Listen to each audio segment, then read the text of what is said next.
Super. ఏదో అడిగేదో cinema కోసం అడిగితే తీసి చూపించింది. ఇప్పుడు ఎప్పుడైనా ఆ ఫస్ట్ మూవీ నుంచి తెలుసు ఆవిడ నాకు. నా ఫస్ట్ మూవీ నుంచి. ఆవిడ అప్పటికే చాలా పెద్ద సీనియర్ ఆర్టిస్టు. ఇప్పటి వరకు ఎక్కడ కలిసినా చాలా ఆప్యాయతగా మాట్లాడతారు సార్. ఇప్పుడు మా బోటి వాళ్ళని చూసినప్పుడు అంతా ఇటువంటి హీరోయిన్లు అంత కనపడ్డ హీరోయిన్లు లవ్ ఆడతారు. నువ్వు ఎంతమందిని ప్రేమించావు షూటింగ్? నేను ఎవ్వరిని లవ్ చేయలేదు. లవ్వే చేయలేదా?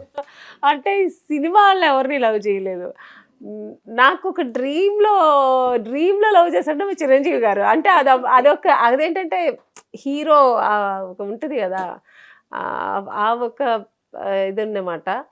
అంతేగాని ఆయన డాన్స్ అంటే ఇష్టం, ఆర్టిస్ట్గా ఇష్టం, అలా ఒక ఇది ఉండేది. ఫ్యాన్ నేను పిచ్చి ఫ్యాన్ ఆయనకి. చిరంజీవి గారితో సినిమా చేసేదా? లేదు సార్, చేయలేదు. చేయాల్సిందే ఏదో అది అక్కడ ఏదో ఒక డైరెక్టర్ మారారు, సో నేను మారాను, చాలా మిస్ అయింది. ఒక సినిమా ఛాన్స్ వచ్చిపోయింది, ఇలా చేతికి వచ్చి అలా పోయింది. నీకు ఇష్టం లేకుండా చేసిన సినిమా ఏదన్నా ఉందా? చేసిన సినిమాల్లో తప్పగా చెయ్యి అనుకుంటా చేసిన సినిమాలు ఏమన్నా? అలా ఏం లేదు, అన్నీ ఇష్టపడే చేశాను. నాకు ఎందుకు నేను ఇప్పట్లో అందరూ హీరోయిన్స్ కథ వింటున్నారు. అప్పుడైతే నేను కథ నాకు వేరే వాళ్ళు తెలియదు, నేనైతే వినేదాన్ని. ఎందుకంటే అందరూ పెద్ద పెద్ద డైరెక్టర్స్తో చేశాను. అది నా గాడ్ గిఫ్ట్. మంచి మంచి డైరెక్టర్స్తో చేశాను. సో నాకు కథ ఎందుకు, మీరే నాకు కథ చెప్పలేదు. హీరోయిన్ అన్నారు వేసుకున్నారు, కానీ నా క్యారెక్టర్ నాకు చాలా మంచి క్యారెక్టర్. అందరికంటే నా క్యారెక్టర్ చాలా బాగుంటుంది. కృష్ణ గారి వైఫ్గా మంచి క్యారెక్టర్ అది. సో అలా కుదిరింది నాకు, అన్ని క్యారెక్టర్స్తో మంచిగా కుదిరింది. అందుకని నాకు అన్ని మంచి సినిమాలే పట్టాయి సార్. చేసిన సినిమాలో నీకు బెస్ట్ క్యారెక్టర్ అనిపించిన సినిమాలు ఏంటి? నాకుగా అనిపించింది బెస్ట్ క్యారెక్టర్ అంటే మావి చిగురులో కొంచెం పర్ఫార్మెన్స్ ఎక్కువ ఉన్న క్యారెక్టర్ అది. తర్వాత శుభ సంకల్పం, డీ గ్లామర్ అయినా అది దాంట్లో మంచి క్యారెక్టర్. బాగుంటుంది, పర్ఫార్మెన్స్ కొంచెం ఎక్కువ ఉంటుంది దాంట్లో. విశ్వనాథ్ గారు అందులో పిండేస్తారు. కమల్ హాసన్ గారు పక్కన ద లెజెండ్స్ మధ్యలో ఉన్నాను అప్పుడు. నేను అప్పుడు చాలా చిన్న, ఎప్పుడైనా నేను చిన్న ఆర్టిస్టే చెప్తున్నా. అప్పుడు ఇంకా ఒక భయం కదా కొంచెం. బాగా ఎస్టాబ్లిష్ అయిపోయావు కదా, ఎస్టాబ్లిష్ అయిన ఆర్టిస్ట్ అప్పుడు.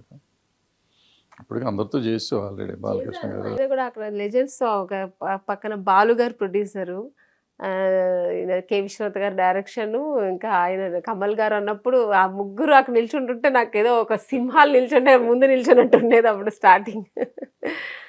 తర్వాత అలవాటైంది. ప్రాబ్లీ బెస్ట్ పర్ఫార్మెన్స్ కూడా తీసుకున్నారు ఆ సినిమాకి. బెస్ట్ ఇది నంది అవార్డు కూడా వచ్చింది. నువ్వు శ్రీదేవి ఫ్యాన్వా, లేకపోతే శ్రీదేవి లాగా ఉండడానికి ప్రయత్నం చేసేదని వచ్చిన కొత్తలో? కొంచెం ప్రయత్నం ఏం లేదు సార్. నాకు చాలా మంది అనేవారు, నేను అస్సలు ఏం చేసేదాన్ని కాదు. ఎందుకు, నేను శుభలగ్నం చేసినప్పుడు కూడా ఎవరు మన సుహాసిని గారు చూసి చెప్పారు, మీకు ఎవరైనా చెప్పారా ఇంతవరకు మీరు శ్రీదేవి గారు లాగా ఉన్నారు? చాలామంది చెప్పారు మేడం అన్నాను. శ్రీదేవి లాగా ఉన్నారు అని. తమిళ్లో విజయకాంత్ గారు ఇప్పుడు చనిపోయారు, ఆయనైతే ఎక్కడో తప్పు జరిగింది, నువ్వు వాళ్ళ అమ్మ అక్కడ లేదు, మీ నాన్నగారు ఇక్కడ వచ్చారా, ఇలా డబుల్ మీనింగ్లో ఎవరో మాట్లాడు సార్, ఊరుకోండి సార్ అనేదాన్ని. సో అస్సలు అలాగే ఉండవు. కాకపోతే ఆవిడ కొంచెం వైట్ ఉంటే కొంచెం లైట్ కలర్, డస్టీ కలర్, అంతే, కలర్ మిస్టేక్ అనేవారు. అలా చాలా మంది ఉన్నారు. నేను అస్సలు ట్రై చేసేదాన్ని సార్. అసలు ఆవిడలాగా నేను ఎప్పుడు ట్రై చేయలేదు. బట్ ఆవిడ నాకు రోల్ మోడల్గా చిన్నప్పటి నుంచి శ్రీదేవి గారు, జయప్రద గారు, జయసుధ గారు అంటే చాలా ఇష్టం. వాళ్ళ సినిమాలు చూసి పెరిగాను నేను. వాళ్ళ సినిమాలంతా చూసేదాన్ని చాలా. అంతేగాని అలా ఎప్పుడు ఫాలో అంత అవ్వలేదు. అలా చేసావు అన్నమాట. మరి పెళ్ళి ఎప్పుడు చేసుకున్నావు? పెళ్ళి సినిమాలో ఉన్నప్పుడే చేసుకున్నాను. కొంచెం మంచి మంచి సినిమాలు చేస్తున్నప్పుడే అది అలా కుదిరింది.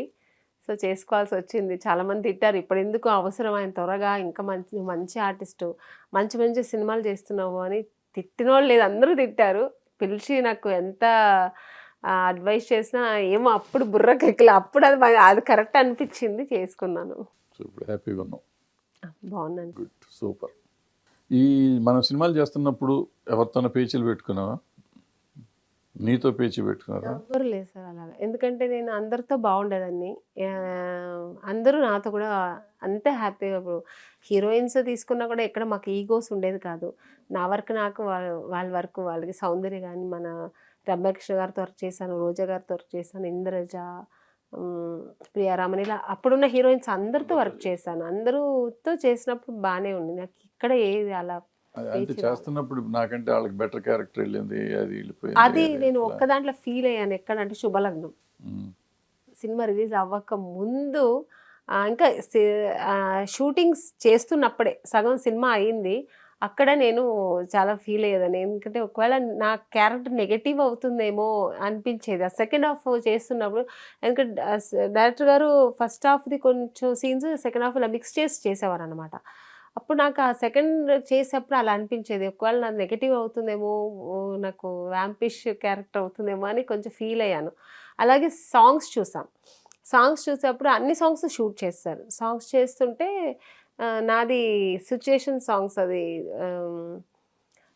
ఎదురింటి మంగళగౌరి ఆ సాంగ్ వచ్చి దాంట్లో మామూలు ఒక కాటన్ శారీ కట్టుకొని ఇంట్లో జగపతి బాబు గారితో చీపురు పట్టుకొని ఇలా మొత్తం సిచ్యుయేషన్ సాంగ్.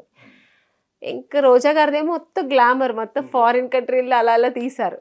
అది చూసినప్పుడు ఎక్కడో ఫీల్ అయ్యాను. నాకు నా క్యారెక్టర్ చాలా ఒకలా ఉంది. కానీ రోజా గారు చాలా అప్పటికే చాలా సినిమాలు పెద్ద పెద్ద సినిమాలు చేశారు. గ్లామర్ హీరోయిన్ అనిపించుకున్నారు. అయినా అక్కడ పక్కన నేను తగ్గిపోయానేమో అనిపించింది. నాకు మరీ డల్ అయిపోయానేమో అనిపించింది.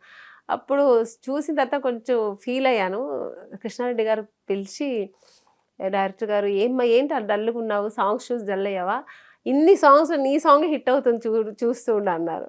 ఏదో మనకు కంటి తుడవడానికి ఏదో అంటున్నారు అనుకుని సరే సార్ పర్వాలేదు థ్యాంక్ యూ అనేసి వచ్చేసా.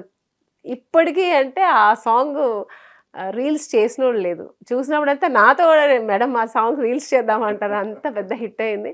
సో సినిమాలో కూడా నా క్యారెక్టర్ ఆ తర్వాత నాకు ఎప్పుడు అనిపించిందంటే సుహాసిని గారు వచ్చారు. దాంట్లో ఒక క్యారెక్టర్ చేశారు, గెస్ట్ రోల్. కూర్చొని ఆయన ఆవిడ కథ అంతా విన్నారు. కృష్ణారెడ్డి గారు చెప్తుంటే అప్పుడు ఈ అమ్మాయి క్యారెక్టర్ చాలా హైలైట్ అవుతుంది అన్నారు. అప్పుడు కానీ నాకు ధైర్యం వచ్చింది, అమ్మ బాబాయ్ పర్వాలేదు నా క్యారెక్టర్ బాగుందని. ఎందుకంటే ఎంతైనా సీనియర్ ఆవిడ, ఒక డైరెక్షన్ డిపార్ట్మెంట్లో కూడా ఉన్నారు అందుకని ఆవిడ చెప్పినప్పుడు నాకు చాలా ధైర్యం వచ్చింది.